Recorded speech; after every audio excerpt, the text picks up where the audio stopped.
Naglaro nga pala kami dito sa may SM guys. Tapos ito si Kenneth. Inutusan ko siya maghanap ng kulo kasi naubos namin yung ticket.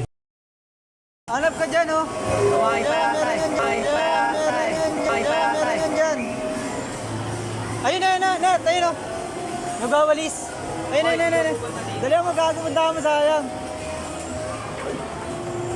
Yan, ah. Naubos mo yung tickets niya dito. Naubos po yung ticket niya. Paborito niyang gawin pag may gala kami. Siyempre ganito. Di mawala.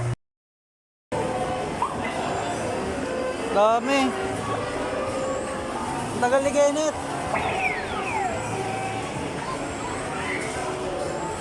Mukhang tatanggalin na nila itong palaro nila kasi naubusan sila ng ticket. Tatanggalin na ata ito. Ito yan.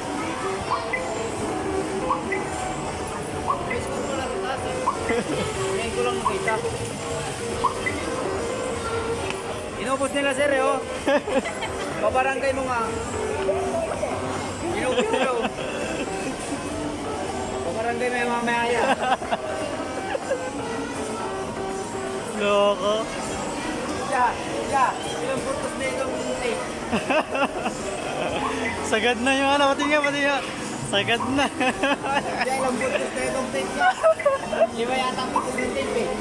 Balikan namin ulit ito pag nagkapera kami. Sinay ko lang sa inyo na inubusan namin sa SM ng ticket.